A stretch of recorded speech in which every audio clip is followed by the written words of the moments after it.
अभी जो देश में एक दौर चल रहा है मतलब अभी देखा जाए तो एक तरह का भक्ति का काल फिर जी, से लौटा है। जैसे मैं फ़ील करता हूँ मैंने पिछले 15-20 सालों में ऐसा कभी फ़ील नहीं किया था।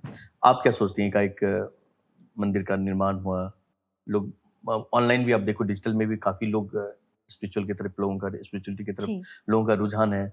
लोग गाना सुनते हैं, भजन सुनते हैं और कथा-वाचन सुनते हैं। स्पिरिचुअल लीडर अभी बढ़-चढ़ के हिस्सा ले रहे हैं पब्लिक पार्टिसिपेशन, पब्लिक डिबेट में भी। तो आपको लगता है ये कुछ ज़्यादा हो रहा है, या लगता है कि ये होना चाहिए था, बहुत दिनों से इसकी ज़रूरत थी? इस दौर में खासकर जब हम अ, इस शासनकाल की बात करें तो? नहीं ज़्यादा तो बिल्कुल भी नहीं लगता मुझे, ये ज़रूरत है आज की, माँग है। मतलब ज़्यादा हिंदुत्व, सनातन ऐसा नहीं हो रहा है? आपको लगता है ये नहीं, सही है? देखिए बात है कि आप धर्म से जुड़े। जी। धर्म क्या होता है? धर्म कोई बँटवारे का नाम नहीं, धर्म का मतलब है आपको जीवन जीना सिखाता है धर्म। हुँ, तो जीवन जीने की शैली तो सबके लिए ज़रूरी है। हुँ, जो हम बातें कर रहे हैं भई इतना डिप्रेशन बढ़ गया, भई इतना अ, एक अकेलापन बढ़ गया, वो हुँ, कारण ही ये था कि लोगों ने अध्यात्म से, धर्म से दूरी बना ली थी। हुँ, जितना आदमी उससे दूर रहेगा उतना ही अकेलापन फ़ील करेगा। हुँ, तो उसके लिए अगर आज के लोग धीरे-धीरे समझ रहे हैं इस ओर, कट्टरता मत लाइए। कट्टरता ऐसी मत लाइए कि भई नहीं हम दूसरे का सम्मान नहीं करेंगे, हम दूसरे का आदर नहीं करेंगे, सम्मान करिए हुँ, क्योंकि सिया राम में सब जग जानी, भगवान सब में है, कण-कण में विराजमान है। तो उस हिसाब से कट्टरता मत लाइए लेकिन अपने धर्म में जहाँ आप हो, जहाँ आपको भगवान ने जन्म दिया है, उसके लिए गौरव भी रखिए, सम्मान रखिए। अगर आप हिंदू धर्म में हो और आप इस बात को खुल के बहुत गर्व से कह रहे हो कि हाँ, मैं हिंदू हूँ, इसमें कोई गलत नहीं। हुँ, ये तो अच्छी चीज़ है। हर आदमी जो जिस धर्म का उसे गर्व से कहना चाहिए, भई हुँ, हम इस धर्म को फ़ॉलो करते हैं और यहाँ की बातों को भी फ़ॉलो करते हैं, नॉट जस्ट कि हम हिंदू, हिंदू सिर्फ़ इतना हुँ, ही नारा लगाना नहीं, हुँ, हिंदुत्व जो कहता है, हुँ, सनातन धर्म जो कहता है, उसको भी फ़ॉलो करिए, हुँ। उसको भी मानिए। मुझे कहते हुए बड़ा संकोच होता है आप अ, 90% हिंदू होंगे ऐसे जिन्होंने भगवद गीता नहीं पढ़ी होगी। ट्रू, तो फिर आप कैसे हिंदू हैं? बिल्कुल सही। कितने सिख ऐसे होंगे गुरु ग्रंथ साहिब नहीं पढ़ा, हुँ, कितने मुस्लिम ऐसे कुरान नहीं पढ़ी, हुँ, क्रिश्चियनों ने बाइबल नहीं पढ़ी, बस कहा-सुनी करते-करते चलते जा रहे हैं। हुँ, तो उससे धर्म में फिर मिलावटपन शुरू हो जाता है क्योंकि हुँ, लोग अपना-अपना एडिशन डाल देते हैं, हुँ, बिन पढ़े, बिन जाने। तो अगर आप अपने धर्म पर गौरव रखते हो, तो अपने धार्मिक ग्रंथों को पढ़िए।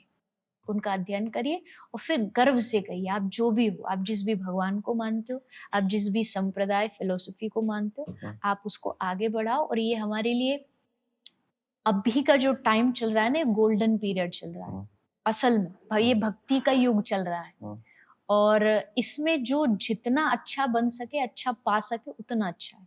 हुँ, और युवाओं को भी इसमें जितना वो इन्वॉल्व होंगे, हुँ। उतना उनका भविष्य सिक्योर होगा, सुरक्षित होगा, दिमागी शांति मिलेगी। तो इसलिए मैं तो कहती हूँ ऐसा युग चलता रहे, भगवान करे ऐसी भक्ति, ऐसा धर्म का झंडा बढ़ता रहे और आगे और भी बढ़ता रहे। अच्छा, कर्म को लेके कई अवधारणाएँ लोगों के बीच बनी हुई है। लोग कन्फ्यूज़ भी रहते हैं कि मैंने बहुत सारे लोगों से सुना भी है कि अरे! मैं तो अच्छा काम करता हूँ, फिर भी पता नहीं मुझे हमेशा नतीजा खराब ही मिलता है। और भगवान ने बोला है कि कर्म किए जब फल की चिंता ही मत कर। तो जब फल की चिंता ही नहीं करना तो कर्म क्यों करना है इतना? मतलब बहुत सारे लोग कन्फ्यूज़्ड हैं, जी। अच्छे और बुरे कर्मों के बीच में, उसके रिज़ल्ट्स को लेके। तो आपका क्या नज़रिया है इसके बारे में, या आप कुछ बताना चाहें लोगों को? देखो इसमें कुछ भी कन्फ्यूज़न नहीं है। जी, बहुत सिंपल सा कर्मों का लॉजिक है, जो करोगे वो पाओगे। अच्छा। इसमें कोई भी मिलावट नहीं है, इसमें कोई कुछ भी किसी का इंटरफेरेंस नहीं है। यहाँ ये रूल है, ये नियम है नेचर का हुँ, और वो सब कुछ रिकॉर्डेड है। वो हुँ, सब कुछ पता है कि भई ये आदमी गलत करेगा तो ये भुगतेगा। हुँ, पर जो लोग ये सोच रहे हैं कि भई अच्छा करने पर भी बुरा क्यों मिल रहा है, उसका रीज़न यही है कि हमारे पास ना एक दूर तक देखने की दृष्टि नहीं होती। जी। हमारे पास अभी-अभी प्रेज़ेंट की या कुछ 1 साल पुरानी इतनी दृष्टि है, सोच है कि भई हमने अभी तो बुरा नहीं किया। हुँ, बट कर्म एक ऐसा सर्कल है, हुँ, एक ऐसा प्रकृति का नियम है कि जो हर जन्म हमारे साथ जाता है। हुँ, अब जो कर रहे हैं, अभी शायद इस जन्म में ना मिले, अगले जन्म में मिल जाएगा तो फिर हम ये दुःख कह के दुखी हो जाएँगे, मैंने तो कुछ किया नहीं और हुँ, हम तो इस जन्म में करे बैठे हैं। हुँ, तो इसलिए बार बार भगवान क्यों कहते हैं भाई भगवान से मत डरो, कर्मों से डरो, क्योंकि पता है बिल्कुल भगवान सही। कुछ नहीं करने वाले। हम्म, जो बिगाड़ेंगे आपका, आपके कर्म बिगाड़ेंगे। हम्म, जो अच्छा होगा वो आपके अच्छे कर्म करेंगे। हम्म, और कर्मों का डर होना चाहिए, और है लोगों में। हम्म, कर्मों का डर नहीं होता तो आज गंगा जी के घाटों पर इतनी भीड़ नहीं होती। राइट, बिल्कुल सबको सही। पता है कि भाई डुबकी लगाएंगे हम्म, पाप धुल जाएंगे, क्योंकि पता है पाप किए। कोई बिरला ही होगा जो सारा भी नहीं, हमें तो भाई आराम से गंगा जी स्नान करना है। हम्म, पर पापों का डर है कि भाई हमने किए हुए हैं, तो चलो अब जितने बैकअप हो गया है, बैगेज हो गया, उसको दे आते हैं, फिर आएंगे, फिर नए कर्म करेंगे, फिर बुरे कर्म करेंगे। तो मैं कहती हूँ ऐसे पापों को तो गंगा जी भी नहीं धोती, जो Correct. आप बार बार जानबूझ के करते जा रहे हो, करते जा रहे हो ना, भगवान कभी भी उसके लिए क्षमा हम्म, करेंगे। पर जो कर्म कभी गलती से हो जाते हैं और जिसका आपको पश्चाताप है, हम्म, उसके लिए निवारण हमारे शास्त्रों ने जो बताया वो ये है कि कलयुग केवल नाम आधारा। इसमें आप जितना भगवान का नाम लोगे, हम्म, समर्पित हो जाओ, सरेंडर हो जाओ, भगवान हो गया, अब नहीं करने वाला, हम्म, जो हुआ उसको आप क्षमा करो, अब मैं आपकी शरण में हूँ। तो भगवान दयालु हैं, ऐसा नहीं कि वो माफ नहीं करेंगे, हम्म, माफ कर देते, पर करेंगे उसी को जो आगे ना करने का वादा करता है। हम्म, आप अगर इसको, किसी ने कहा ना कि अगर एक बार होता है तो गलती है, पर अगर वो बार बार होती है तो आदत है। राइट, वो आदत बन जाती है, वो हमारी हैबिट बन जाती है। बुरा करना हमारी हैबिट बन चुकी है। हम्म, तो अब भुगतान तो हमें ही करना पड़ेगा। अब आदमी सोचे भाई कर्म कोई मैं कर रहा हूँ और इसका भुगतान मेरा परिवार कर ले, तो ऐसा तो नहीं हो सकता। हम्म, आपके अपने कर्म आपके इस जन्म में भी साथ रहेंगे, आपके अगले जन्म में भी साथ रहेंगे। तो अक्सर मैं कहा करती हूँ, लोग कहते हैं मैं भगवान के अलावा किसी से नहीं डरता, पर भगवान कहते हैं बेटा मुझसे मत डर, हम्म, मैं तेरा कुछ नहीं बिगाड़ूंगा। जो बिगाड़ेंगे तेरे अपने कर्म बिगाड़ेंगे, तो हम्म, उनसे डर। तो राइट, अगर शायद हमारे पास पीछे जन्म या अगले जन्म देखने की शक्ति होती, हम्म, तो हम समझ पाते कि आज जो हमें मिल रहा है वो हमारी बुरे कर्मों की वजह से है। हम्म, उसको सुधारिए, उसको ठीक करिए, ताकि आपका आगे जो टाइम आए वो नहीं बिगड़े, आपका अगला जो जन्म आए वो ना बिगड़े। कुछ ऐसा मत कर दीजिए, ऐसा मत बोल दीजिए हम्म, जिससे किसी का नुकसान हो, हम्म, क्योंकि वो नुकसान फिर घूम के आएगा। राइट, ये ऑटोमेटिक सिस्टम है, हम्म, सर्किल है। आप बॉल ऊपर उछालो तो नीचे आएगी। तो हम्म, कर्मों का भी यही सिद्धांत है। इसलिए कभी भी ये नहीं सोचना, मैंने एक पॉडकास्ट में बोला था, एक यू टर्न ऑफ लाइफ करके एक किताब है, उसमें यही लिखा है कि जब आप, ये यू टाइप का शेप है, इसमें जब आप बुरे कर्म इधर से भरते जाते हो तो अच्छे कर्म बाहर निकलते हैं। मतलब वो दिखते हैं कि भाई कर तो आदमी बुरा रहा है, पर इसको अच्छा मिल रहा है। क्यों? क्योंकि अब उसके पाइप में बुरा भरता जा रहा है, अच्छा, हाँ, अच्छा दिख रहा है। बिल्कुल, पर वो इसका मतलब ये नहीं कि अच्छा परमानेंटली इसके साथ है। हम्म, वो खत्म होते ही पूरा पाइप पापों से भर जाएगा और फिर दिखेगा कि अब इसके साथ बुरा हुआ। हम्म, तो कभी ये नहीं सोचना कि भाई वो बुरा कर रहा है और अच्छा भुगत रहा है। मैं हमेशा कहती हूँ अच्छा भुगतने का हमारी डेफिनेशन भी कई बार गलत होती है। हमें दिख गया भैया नाम बहुत हो रहा हम्म, है, यूट्यूब पे अच्छे सारे व्यूज आ गए, बड़ा अच्छा नाम हो गया, पॉपुलर हो चुका है वो तो, पॉपुलर हो गया, पैसा अच्छा आ गया, पर ये सुख का डेफिनेशन नहीं है, ये शांति की डेफिनेशन नहीं है। तो इसलिए अच्छे कर्म करोगे तभी शांति और सुखमय जीवन मिलेगा। राइट। अच्छा, अभी एक कुछ चीज़ें लोगों ने बहुत चीज़ें पूछी मेरे से, बात भी की थी। उसमें सबने आपकी पर्सनल चॉइस के बारे में, बहुत लोगों ने मुझे बोला था कि उनसे पूछना उनकी पर्सनल चॉइस क्या है। जैसे कौन-सी फ़ेवरेट सिटी है आपकी? जी। क्या खाना पसंद करते हो आप? बाहर जाना है तो कौन-सी कंट्री आप घूमना पसंद करते हो? या अच्छा। ऐसी चीज़ों के लिए जगह नहीं है आपकी लाइफ़ में? नहीं, नहीं, ऐसा तो नहीं है।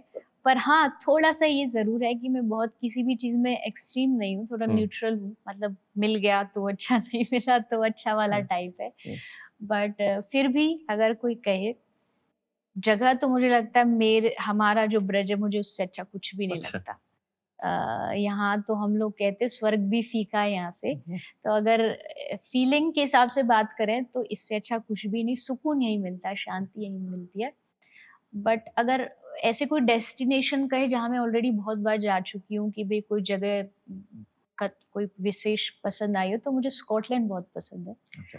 वहाँ का वेदर वाइज बहुत अच्छा है, नेचर वाइज बहुत अच्छा है, मतलब नेचुरल कोई भी जगह होगी मुझे वो पसंद आती है, जहाँ नेचर होगा, माउंटेन्स वगैरह होंगे, ग्रीनरी होगी, तो इसकी वजह से स्कॉटलैंड मुझे पसंद आता है। और बाकी ऐसी और भी बहुत सारी जगह हैं। अभी नेक्स्ट बहुत एक्साइटेड हूँ मैं, टर्की जाने वाले हैं। अच्छा। मैंने सुना है कि वहाँ का बहुत अच्छा आर्किटेक्चरल जो कल्चर है वो अच्छा है, और वहाँ भी घूमने नहीं, कथा के लिए जा रही हूँ। अच्छा। क्योंकि मैंने कई ऐसी कथाएं करी है जो पूरा की पूरा मोमडन जो पॉपुलेशन है वही रहती है। अच्छा। जैसे लास्ट अजरबैजान करी थी, उससे पहले कजाकिस्तान करी, उज्बेकिस्तान करी, तो वहाँ हिंदू है ही नहीं। तो वहाँ पे कैसे करते हो मतलब? तो यहाँ से कुछ लोग जाते हैं हमारे साथ, ग्रुप होता है लगभग अच्छा। 200 लोगों का ग्रुप है। हाँ। वो साथ जाते हैं, वहाँ होटल बुक करते हैं, सुबह कथा करते हैं, और फिर थोड़ा आउटिंग वगैरह करने, कथा के बाद सब लोग निकल जाते हैं।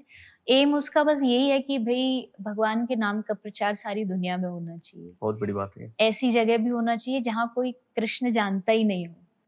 तो इस साल टर्की के लिए जा रहे हैं, तो वहाँ पे सब लोग यहीं से साथ जाएँगे, भगवान का नाम करेंगे, थोड़ा घूमना भी हो जाता है सबका इस बहाने, और राइट, कथा राइट। भी हो जाती है।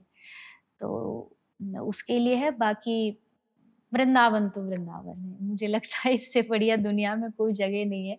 यहाँ की मिट्टी में भी मज़ा है, राइट, ये तो है। यहाँ की हवा, यहाँ की वायु, सब कुछ जो है वो चमत्कारिक है। अभी जो हमारे प्रधानमंत्री हैं नरेंद्र मोदी जी, उनसे मुलाकात हुई है आपकी? नहीं, मेरी अभी तक उनसे मुलाकात नहीं हुई, अच्छा। बट आई होप कि हो, और वो बहुत अच्छा काम कर रहे हैं जी। देश के लिए, सब युवाओं के बहुत फेवरेट है, हुँ, क्योंकि हर युवा चाहता है देश अच्छा बने, हुँ, देश का पूरे विश्व में नाम हो, हुँ, और उसमें माननीय प्रधानमंत्री महोदय बहुत अच्छा काम कर रहे हैं। जी, तो हम सबका सम्मान है उनके लिए, और वो आध्यात्मिकता में भी बहुत रुचि रखते हैं। बिल्कुल। गायों से उनका बहुत लगाव जी। है, धर्म से लगाव है। तो बहुत समय बाद कोई एक ऐसा हुँ, व्यक्ति बैठा है जिसको अपने धर्म पे गौरव है। जी, जैसा हमने कहा ना, लोग ऑफिस जाने में चंदन में शर्म लगाते, जब पर वो अपने प्रधानमंत्री को चंदन और धोती लगाए देखते हैं तो देखते हैं, तो कहीं तो थोड़ा फ़र्क पड़ता है राइट, बच्चों में भी, बिल्कुल, कि भई बिल्कुल। जब वो कर सकते हैं तो हम क्यों नहीं? हुँ, तो इसलिए मेरा बहुत सम्मान है उनके प्रति। मिलने की इच्छा भी है। मिलने की इच्छा भी है। ठाकुर जी बहुत जल्द, वैसे तो मिलना-जुलना लगभग सबसे चलता रहता जी। है, क्योंकि कार्य ऐसा है हुँ, कि यहाँ कहीं न कहीं कुछ ना कुछ मिलना-जुलना रहता ही है, पर उनसे अभी तक ऐसा कभी बन नहीं पाया, हुँ, पर आई होप बहुत जल्दी होगा, और उनको जो कार्य हम कर रहे हैं, हुँ, वो भी देख के बहुत खुशी मिलेगी, गौ माता को देख बिल्कुल, के। बिल्कुल। तो जाते-जाते हमारे दर्शकों के लिए कोई अगर कृष्ण का मैसेज, भगवान श्री कृष्ण का कोई मैसेज देना चाहें, जीवन जीने के तरीके के लिए, या फिर जो आपको लगता है कि ये बात तो जीवन में 2-3 चीज़ें ऐसी बाँध ही लेनी चाहिए, जिससे आपका जीवन आसान हो? देखिए, मुझे लगता है कृष्ण जो है वो आनंद के देवता हैं, जी। आनंद देने वाले हैं, और आदमी के पास चाहे जीवन में सब कुछ हो जाए, कितनी भी वो बड़ी सफलताएँ पा ले, कितना भी नाम कमा ले, पर मूल में उसको चाहिए हर चीज़ में खुशियाँ ही। हुँ, अगर वो दिन-रात मेहनत कर रहा है, पैसा कमा रहा है, तो उसमें उसका मेन उद्देश्य ये है कि खुश रहूँ। हुँ, तो वो खुशी मिलेगी जब आप कहीं न कहीं भगवान से जुड़ जाओगे, आप भगवान को अपना मानोगे, तभी वो आपको खुशी मिल सकती है। इसलिए भगवान से जुड़िए, अपने जीवन को आनंद में बनाइए, भक्ति में बनाइए। जितना आप भगवान के करीब जाएँगे, उतना आपको खुशियों का जी, एहसास होगा। और दूसरी चीज़ जो आज के डेट को देख के, आज के प्रेज़ेंट टाइम को देख के कहूँ तो, थोड़ा-सा ज़िंदगी को ढीला छोड़ दो। हुँ, ईज़ में जीना सीखो। मतलब किसी भी चीज़ के लिए इतना ज़्यादा परेशान मत हो जाइए कि आपकी सुख, चैन, नींद सब हराम हो जाए। एक कहीं मैंने पंक्ति पढ़ी थी कि आज का आदमी दुखी है सुखी होने के लिए। हुँ, तो जब आपके पास आज सुख हो सकता है तो कल का वेट क्यों करना? कल के वेट करते-करते कल कभी नहीं आता। राइट, तो आज जो दिया है भगवान ने, उसमें खुश रहो, मस्त रहो, भगवान का धन्यवाद देते रहो, और जो कुछ जीवन में आता जाए उसको हँस के, खुश होकर के उसका सामना करो, उसका हमेशा रिज़ल्ट अच्छा रहे। मैं अपना एक एक्सपीरियंस शेयर करूँगा कि जो अभी मैंने आपके साथ 1 घंटे, 1.5 घंटे से हम लोग साथ में हैं। तो इतनी सहजता और इतनी सरलता है आपके अंदर, और मुझे लगता है कि यही जीवन का उद्देश्य भी होना चाहिए कि आपके जीवन में आप सहज हों, सरल हों, जी, लोगों को बहुत मुश्किल ना लगे आपसे बात करने में, या इतना कॉम्प्लिकेटेड ना हो जाओ कि आप खुद के लिए मुश्किल पैदा कर दो। बिल्कुल। तो बहुत ही अच्छा लगा आपसे बात करके। Thank you so much. बहुत-बहुत धन्यवाद, आप आए और आपने अपना समय भी दिया और हमारी बातें भी लोगों तक जी, पहुँचेंगी और उससे जीवन में कुछ सकारात्मक जी। चेंजेज़ आएँगे, ऐसी आशा। थैंक यू सो बहुत-बहुत मच। धन्यवाद। Thank you.